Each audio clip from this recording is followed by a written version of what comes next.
Hey guys, sorry it's been about a week, I guess, since I posted that last video about when I was going to compete. And I guess in this one I just kind of want to cover which meet I decided to end up going with and the reasons behind it, and I guess how training's being organized lately.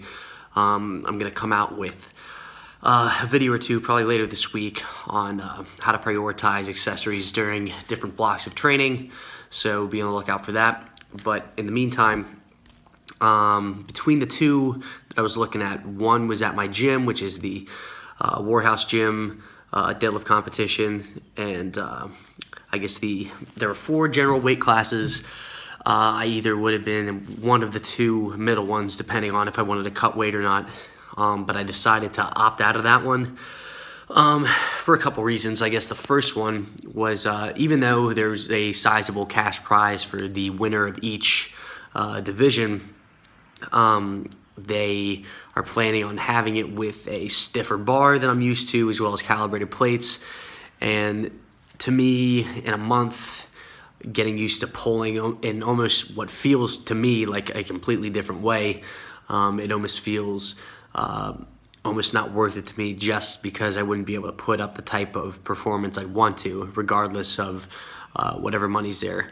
I wouldn't really want to compete at a level that I would deem as subpar for myself.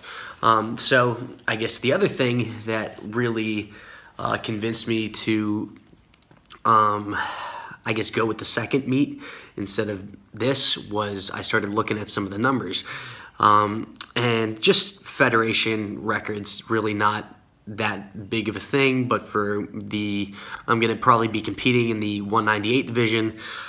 And I'm going to be doing only push-pull. That was, again, before I figured out what has really been helping with my squat and my hip pain. I guess it's a little bit too late to register for the other one now. I guess I could probably call up and change, but I would rather just not mess with it. But the records for the 198s in that regard for their amateur division is I think a 440 bench, which is my most recent PR, around a 645, I believe, deadlift, and I think 590 squat. So all of which are extremely close to where my previous testing 1 rep max has been at. So it's going to be something that I think I wanted to prioritize training for that over training for the one at the beginning of July instead. I just want to be able to peak properly, and I think I might be able to edge out some of those numbers. We'll see. Bench is probably the most conceivable. Deadlift is probably the biggest reach. So we'll see. But prior to all this, I was starting actually a hypertrophy block all over, and I'm probably going to show some clips right now. Ended up being pretty easy. I started incorporating some wide grip benching, some close grip benching, and then some dumbbell press with my feet up with a pause at the bottom. And I guess the biggest thing for me was I felt that doing those movements in particular, and especially the dumbbell with the feet up, I found out that I guess I don't know if this is a bad thing, but I really rely on a lot of leg drive when I bench press, which has really allowed me to develop, I think, a pretty strong press, especially for my weight. But the first time I kind of just tried doing the dumbbells again with this sort of variation, after like rep 2, I was like shaking with weight that I used to do fairly easily, which almost lets me tell that I guess some of the stabilizers that are often neglected in bench press aren't really getting worked as well as they should.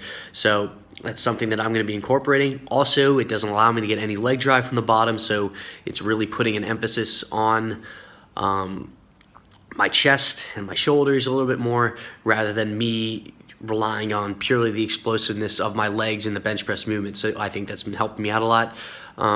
Last week, I had a sinus infection, and 2 days after that, I had probably some of the best lifts of my life, because I kind of cut short that hypertrophy block once I found out about those 2 meets.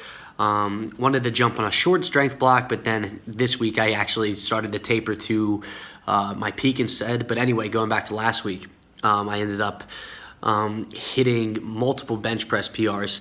I think I had to hit 360 for 3 sets at like an RPE 9. Most I've ever done it for 1 set was 7, and that was prior to me, and I think you might have seen this in another video. This was a video of me failing 440 a few months ago. So after that, I hit 360 for a set of 7. This time I hit it for 2 sets of 8, followed by 1 set of 10.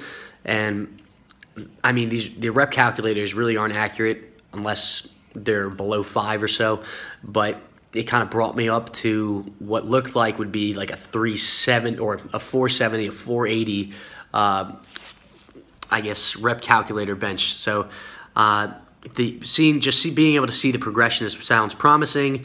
The following day, I squatted and I kind of reached that rite of passage that I've kind of been waiting for a little bit while, which is the nosebleed that so often you see Eric Lillibridge do when he does a heavy deadlift or something or other. So that was kind of cool. I hit a PR of 500 for a set of 8. The most I've ever done that for, I believe, is a set of 6, maybe 7. But I made some changes as far as techniques goes, put a bigger emphasis on working my abs to try to get rid of my excessive anterior pelvic tilt, and really am focusing on stacking my ribs to my hips. I just feel a lot more stable doing it that way. But over the next couple weeks, I won't be working with RPE. It'll all be percentage based. Especially the first few weeks is going to be weights that I'm going to be very comfortable with doing the amount of weight for the reps that I'm going to be doing. So this week for deadlift, it was like 450 for sets of 8. It was it's going to be 410, 420 for squats, 330 for sets of 8 for bench. And then starting next week, I'll go down to 5s and then kind of wean that off a little bit until eventually I'm hitting doubles and triples with about 92 to 96% of my max.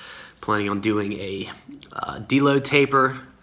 After that, maybe a week, maybe a little less, maybe a little more, depending on how everything feels. Just as long as I get a feel for my openers, then that deload week, my plan is to just move a little bit of weight around, probably like 60% of all my maxes just for a bunch of singles, and just see how everything's feeling.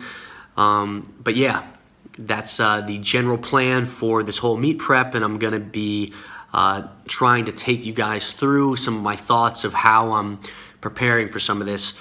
Normally I don't start off peaks this high volume as I've been doing, but I kind of think the better off fitness-wise I am to start with, probably the more I'm going to be able to hang on to just once my volume gets lowered pretty significantly. But that's the general plan. Be on the lookout for that video on how to organize your accessories depending on your training block later this week. In the meantime, like, share, and subscribe, and I'll talk to you guys next time.